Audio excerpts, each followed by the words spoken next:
On today's show, has Tyler Herro really earned the starting shooting guard job? Or is Victor Oladipo ready to return to the starting lineup? Or is Max Strus, last year's starting shooting guard, the most obvious candidate? It's the biggest question heading into training camp next week. Who starts for the Miami Heat at shooting guard? We break down all the options next. You are Locked On Heat, your daily Miami Heat podcast. Part of the Locked On Podcast Network, your team every day.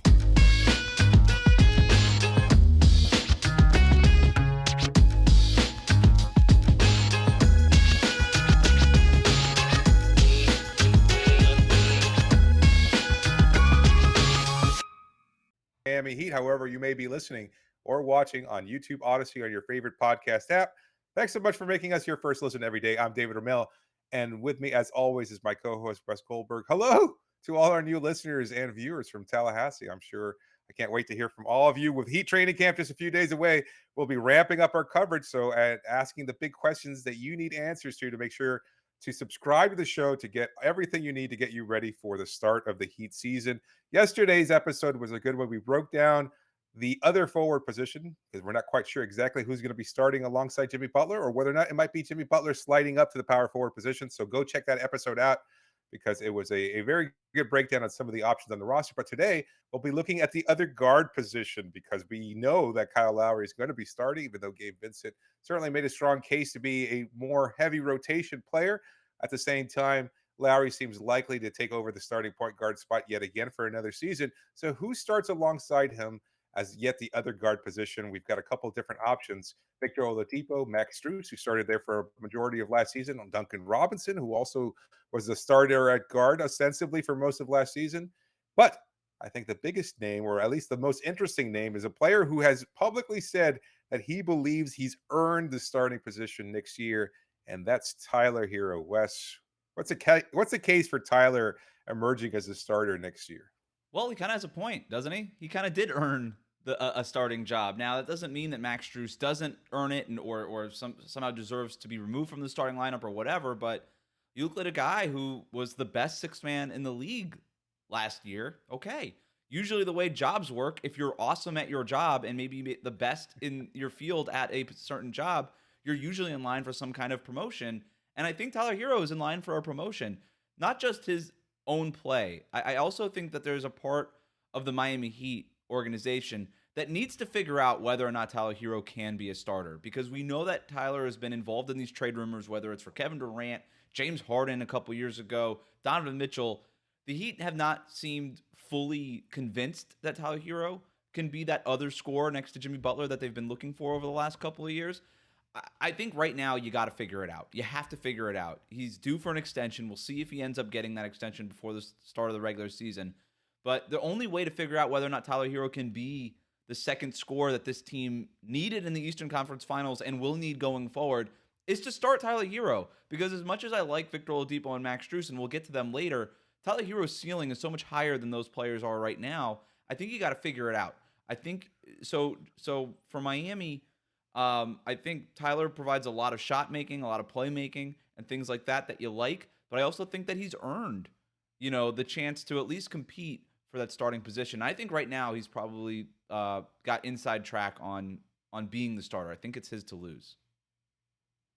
I think he certainly earned the right. I also counter that point by saying that it doesn't matter what he's done last season. He has to continue to grow, particularly on the defensive end, or else he won't get that starting nod. That's right. And also, there's an argument to be made that he is Miami's most ignitable offensive player, and that's why he's on the bench, because he provides that spark, because he can take advantage of those opportunities when he comes in against the second units and closes game too. That's another big part of this, is that players will tell you and have told you historically, it doesn't matter who starts, it matters who closes.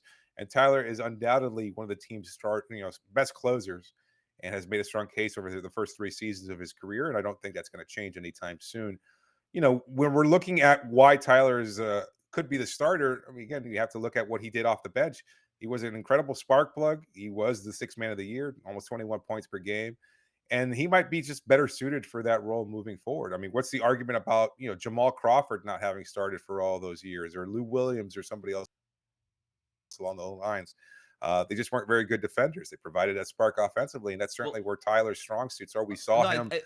Go ahead. I mean, you're Yeah, I going think to the other counter to part of that. that too is, yeah, obviously defensively they weren't any good, but those guys were what, 6'1", 6'2"? Tyler Herro is 6'5", and I'm not trying to sit here and claim that Tyler Hmm. Herro is a good defender. He's not. The stats are not good for Tyler Herro, and you saw Miami's defense have to cover up a lot for what Herro wasn't able to do defensively last year. But you would also argue that there's more upside just because he's bigger than Lou Williams, for example, right? Like Lou Williams was Yep. 6'1", Tyler Herro is 6'5", with a negative wingspan, sure, but still 6'5".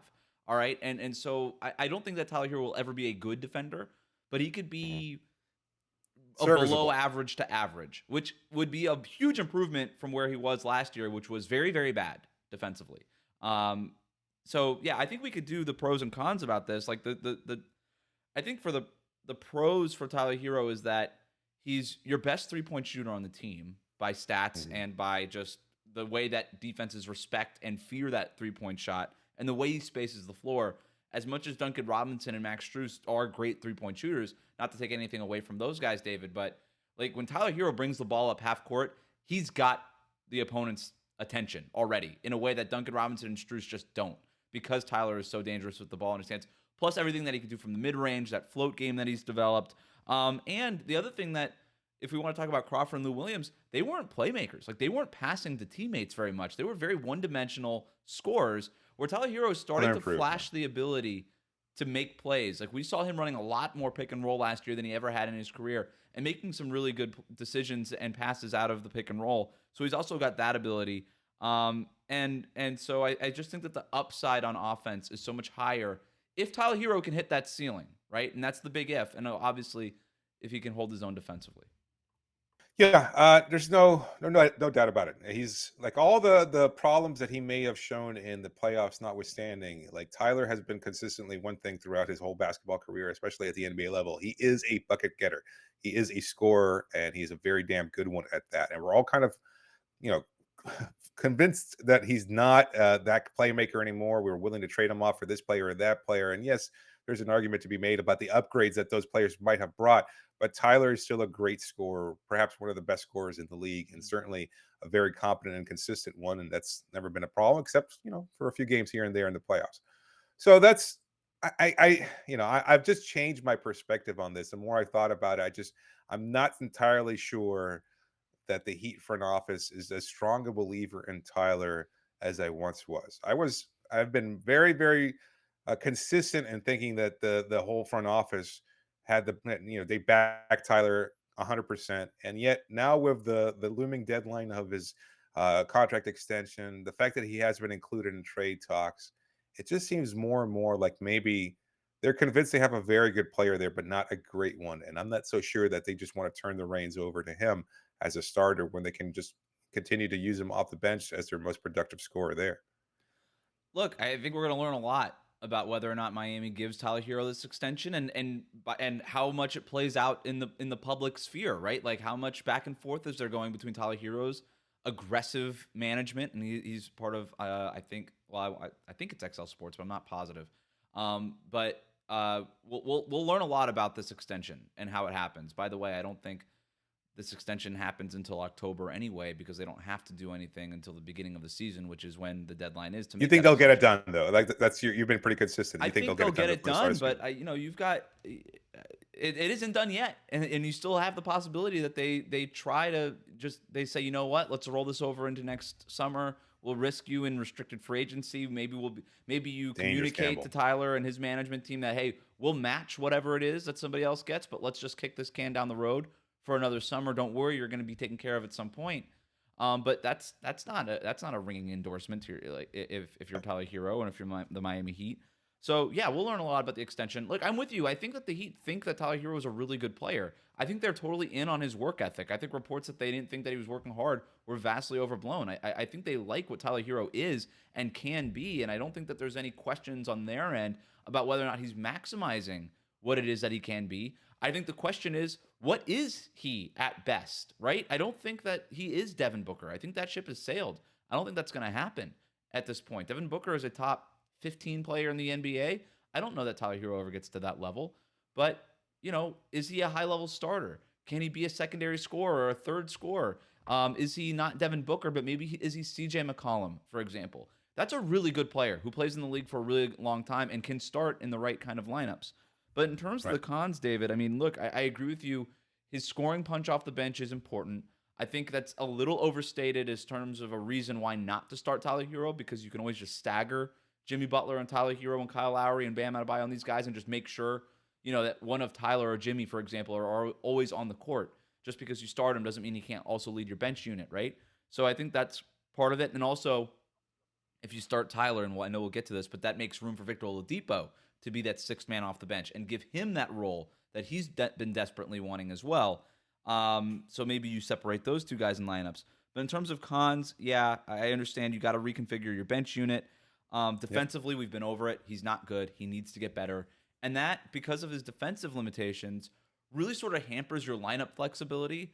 Like the Heat can't play Tyler Herro and another minus defender in that starting lineup, or in any lineup for that matter, while Tyler's on the court. They're going to be really reluctant to do that. So it really kind of there's a trickle-down effect in starting Tyler Herro, or really wherever you place Tyler Herro in the rotation. There is a trickle-down effect that affects the rest of the roster when you're a defensive-oriented team the way the Heat are, that says, okay, if Tyler's in the game, what players can we play alongside with him? Fortunately, again, and I'll go back to this, if you put him with the starting lineup, the projected starting lineup anyway is plus defenders, right? It's Kyle Lowry, it's Jimmy Butler, it's Bam Adebayo.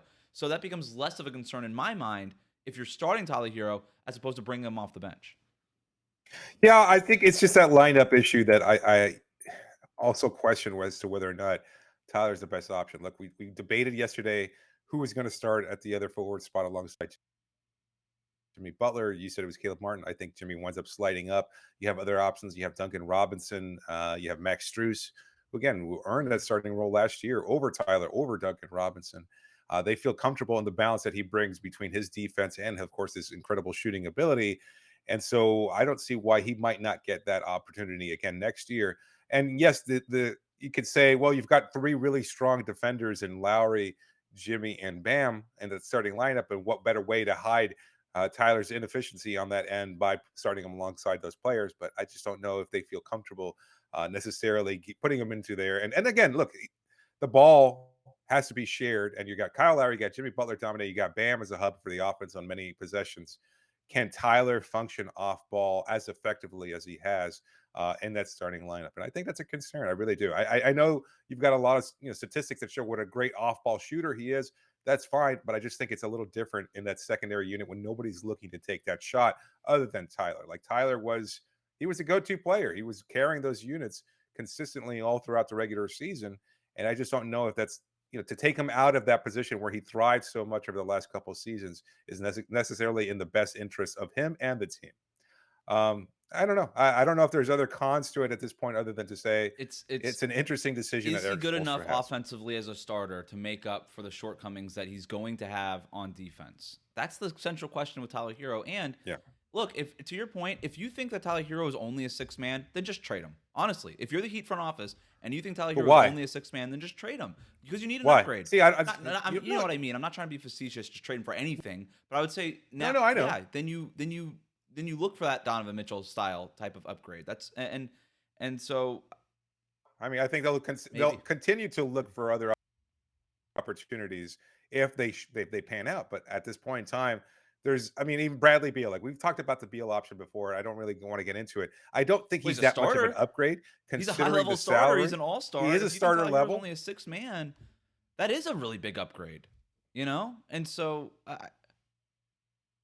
Again, it doesn't necessarily matter. Like we saw Myers Leonard, we saw Luke Babbitt. Like we hashed this over many times. Like I just think that you could continue to play Tyler off the bench, have him close games, still have him get his money as he gets that contract extension, and still have him be a 20+ points per game scorer. It just doesn't matter who starts. Right now, it's about the better fit. And I don't know that Tyler is necessarily the best fit with that starting lineup. And I think his role is maximized by coming off the bench. And I think the Heat would be comfortable with that too. I don't think they necessarily need a starter in order to justify paying him the kind of money that they benched Duncan Robinson. He was getting paid a lot of money too. I don't think they have those kind of concerns necessarily. I think they want to be able to field the best five out there. And I don't know that Tyler makes that group the best five. As a scorer, yes, absolutely. If you're needing a scoring punch, that's fine.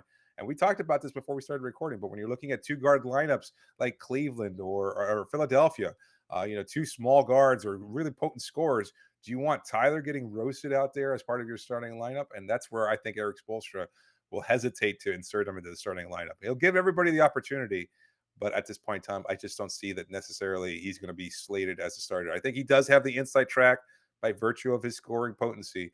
I just don't know that they're going to turn over the keys to him right away. But we'll see how it pans out. It's certainly, I think, the biggest question in camp. You have something yet? No, if to your point, if you're looking for more of a two-way presence in that starting lineup, those are the options we're about to talk about.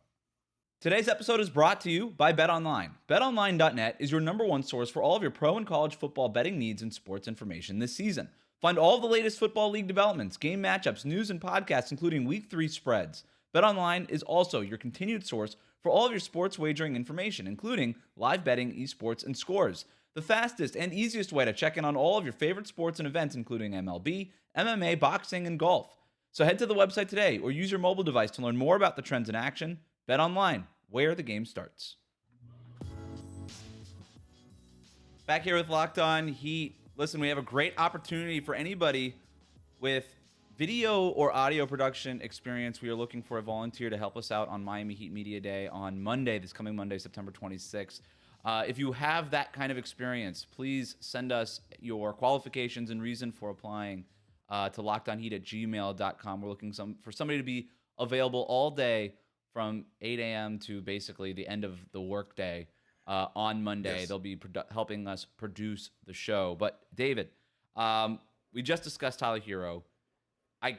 Based on our conversation in that first segment, I'm getting the feeling that you're maybe a little bit less inclined to start Tyler Herro and might prefer to go in another direction. I know one of the names we want to talk about is Victor Oladipo.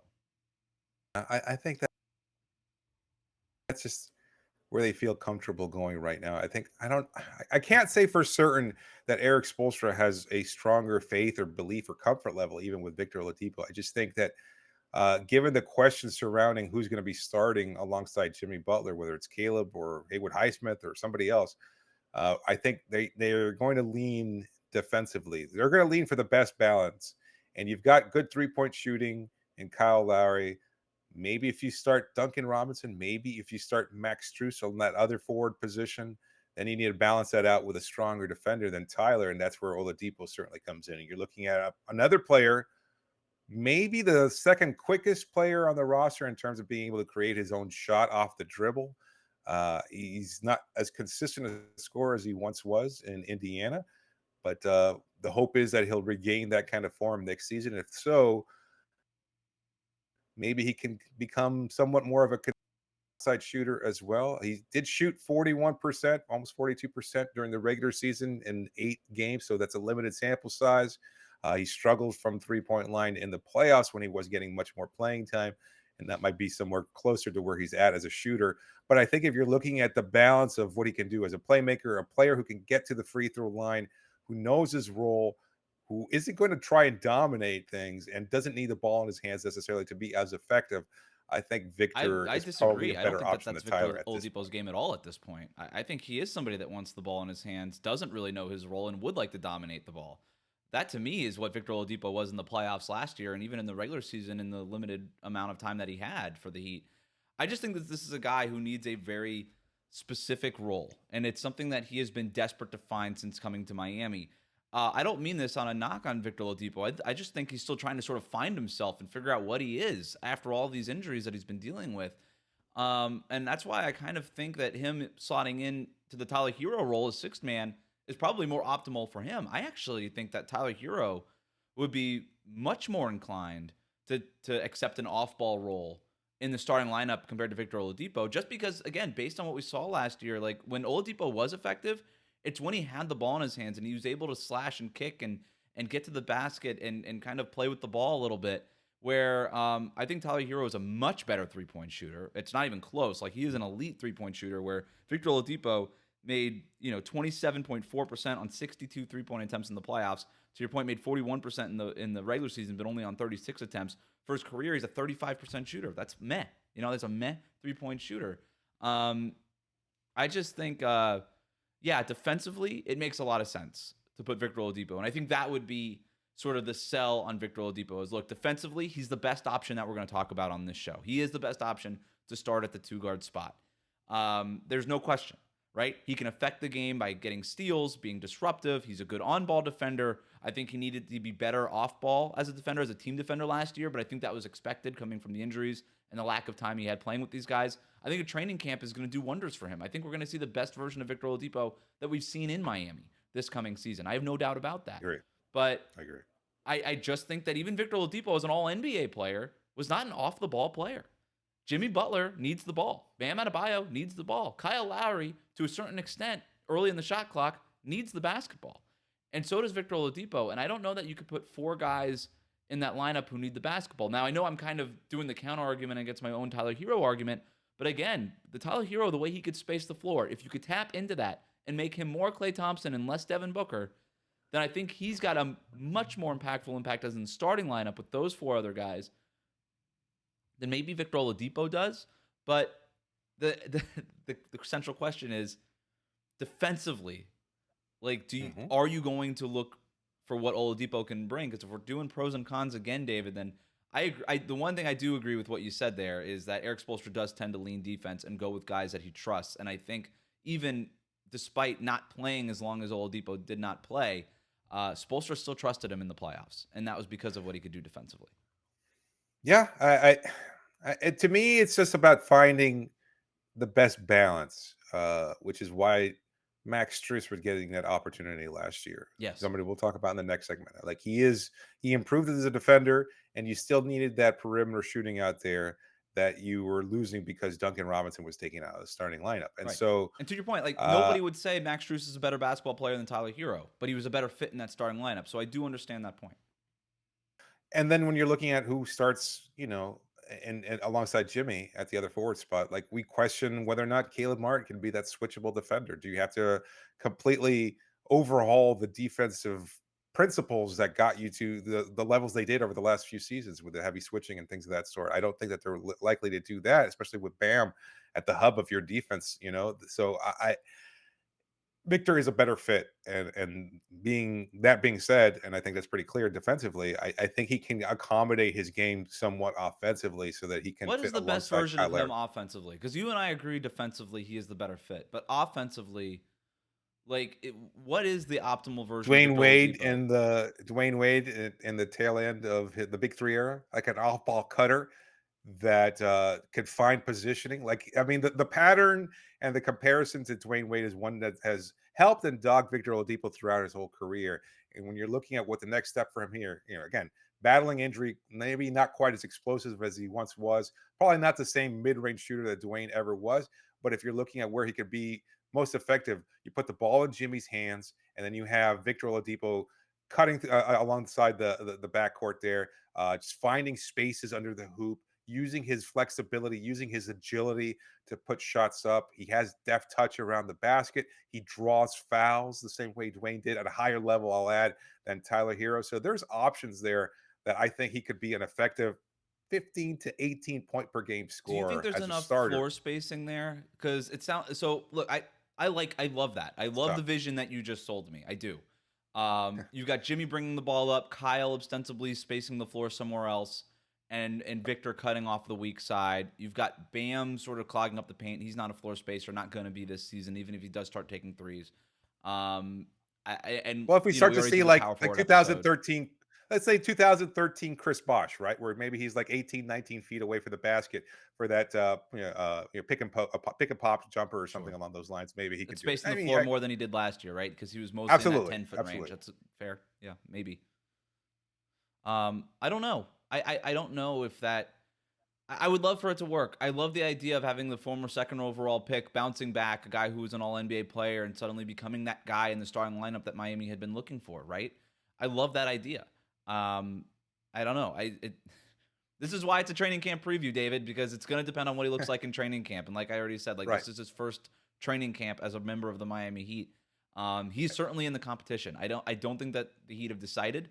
I think Tyler Herro and Victor Oladipo might be the leaders in the clubhouse, which is crazy to say because we already have still the incumbent starting shooting guard on the roster who we're about to talk about. But it's the same thing. What did we just talk about with Tyler? Does the limitations on defense, can that be overcome by what he could do offensively? I think it's almost the opposite with Depot, right? It's defensively, you know what you're getting. can he be consistent enough offensively, specific as a shooter? Like, I know all the cutting and all that stuff is awesome, and it's that level of like dynamic offensive play that might make him an even better option than Max Strus, but can he be enough of a floor spacer in the way that Tyler and Max are for him to still be a threat off the ball and create enough space in that offense that they so desperately need? It's sort of just the other side of that coin that we were just talking about with Tyler, that now that we're talking about with Vic. Interesting. Yeah, I hadn't thought about that before. But yeah, you're sacrificing defense by starting Tyler. You're sacrificing potentially some offense by starting Victor. It depends on what kind of shape he comes back to, and that's a huge X factor here. Is that we don't know, and nobody, even in the Heat organization, knows exactly what they're getting until he starts playing 5-on-5 ball, fitting alongside Kyle, fitting alongside Jimmy, whether or not he's the best fit as a starter. So that's definitely something that Spoelstra is going to be looking out for once camp starts. But we'll look at the other options, and there are a couple more on this roster and their pros and cons in the next segment here on Locked On Heat.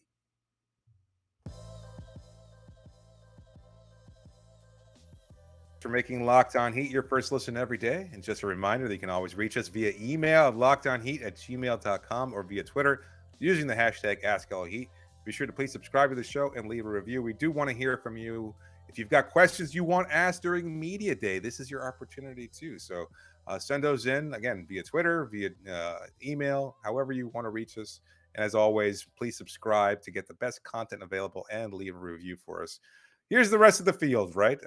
We talked about Tyler. We talked about Victor Oladipo. And then as you brought up before the end of the last segment, Max Strus, he wound up getting the starting nod in terms of, he replaced Duncan Robinson in that starting lineup. And as I had mentioned before, perhaps your best balance, good enough offensively, improving in that regard as well over the course of the season. Defensively, certainly showing improvement to the point where he wasn't a bad defender. You might even say that he was a pretty decent defender. Not a great one, not yet, but certainly an improved and getting better defender over the course of the season, where we saw him have multiple defensive stops over the course of the playoffs and crucial plays on that stretch too. Not to mention a gamer, a guy who, like Tyler, feels comfortable with the ball in his hands, taking big shots and things of that sort. So can he continue to provide what he did last season as a starter? I think he certainly makes a strong case too. And again, if you're looking for balance, if there's questions about Tyler's defense and questions about Victor's offense, you have a balance of both of those fields when it comes to Max Strus. Max Strus is the most seamless fit of all the guys we're going to talk that we've talked about. He is the easiest, most seamless fit. He is your prototypical 3-and-D player, a guy who does not need the ball, who could space the floor and defensively can hold his own. I've got some numbers here. Tyler Herro, for instance, we talked about how bad he was defensively. Here's some numbers. He allowed 1.12 points per possession versus isolation, which is like bottom of the barrel of the NBA. That's really, really bad. Strus, on the other hand, 0.91 points per possession when guarding isolation. Not awesome, ho-hum, about 50th percentile, average, okay? Still, the difference between average and really, really, Way really below bad average. is a really big difference, okay? And that's what At we're this talking level, about yes. between Tyler Herro and Max Strus defensively.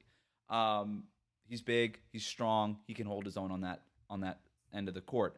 Offensively, look, I mean, the Tyler Herro catch and shoot numbers, I didn't get to them in the first segment. 42.1% on catch and shoot threes. Elite. Okay, we're talking Klay Thompson numbers. Elite. Okay, 42.1%. Max Strus, on the other hand, I have it right here. 41.3% on catch and shoot. Not that far off, David. Not that far off. Now, I don't think he has that deep range the way that Tyler Herro does. Okay, he's not as dynamic shooting off the dribble as Tyler is. But maybe that's less important playing in a starting lineup when Kyle Lowry and Bam Adebayo and obviously Jimmy Butler are going to have the ball so much. You kind of want that guy who just doesn't really need the ball. He can just run around the three-point arc and catch and shoot and make threes. And defensively, again, he's going to hold his own. And there's not as much limitations what you can do from a lineup perspective when Strus is in the game versus when Herro is in the game. The only thing with Max Strus is when you compare him to Tyler Herro and Victor Oladipo is that the offensive upside isn't even close. And that's ultimately, when you're talking about what limited the Heat in the conference finals last year, it was the fact that they just did not have that offensive upside, that other bona fide scorer next to Jimmy Butler, right? And maybe you can argue that if the ref didn't screw up that call and ruled Max Strus out of bounds, that maybe Max Strus would have been that other guy. I don't know. But I do know this. The offensive upside is not what it is with Tyler Herro or even Victor Oladipo in the game. And that when we talk about like sort of central questions regarding each of these potential starting shooting guards, the one with Max Strus is, are you willing to give up the upside offensively to start games in order to go with the more seamless fit in Max Strus?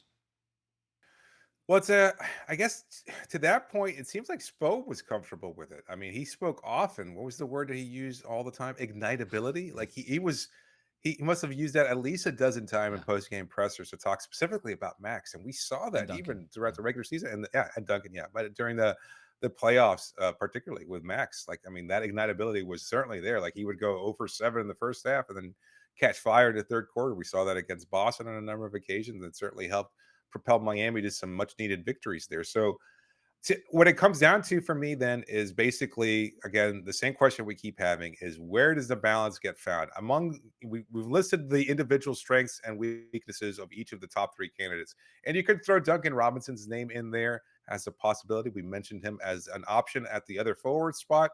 I stand by that. I think you stand by it as well. He also is another option at this other guard spot too. Why? Because he was the starting He guard last was year. he was out of the rotation basically by the playoffs. I think I don't want to discount Duncan Robinson's name, but that is a Right. very that's a long way to Unlikely. climb from out of the It's a long rotation to shot, yeah. starting. Yeah.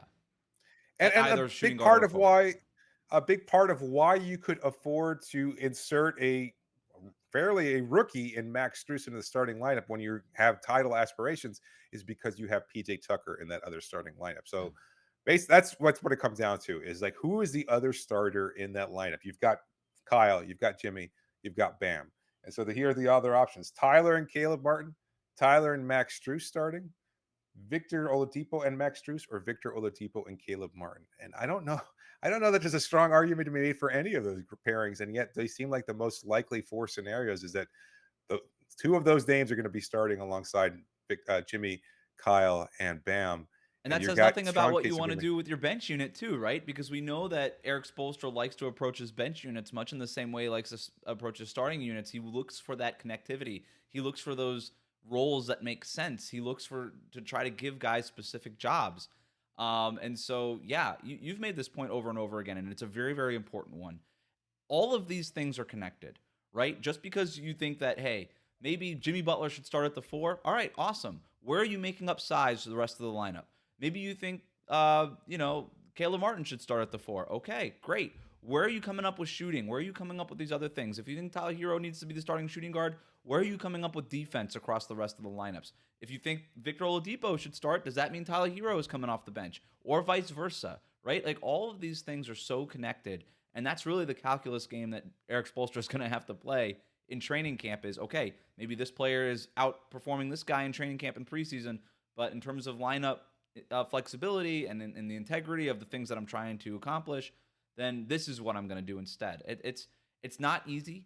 I think that ultimately we'll end up with probably 10 players in the rotation, 9 or 10 players in the night-to-night rotation. And Spo's going to have his work cut out for him to figure out what's the best combination. But do you want to do predictions? No. Okay. At this point, because no, because really, I think there are more questions about this spot than any other, and Yeah. I can't lean one way or the other This is until knowing this is going to be such a battle in training camp. it's going to be interesting. It's fun to watch, and as always, we'll get you all the latest information so that you can stay up to date. And make sure to subscribe to the show. Thanks so much for making Locked On Heat your first listen every day. Now go and make the NBA Top 50 on Locked On NBA your second listen. ESPN has their list. CBS has their list, but none of that matters. The top 50 that you need to know is from right here at Locked On NBA. This is David Ramil signing off for now. Thanks so much for joining me, Wes. Wrap it up, B.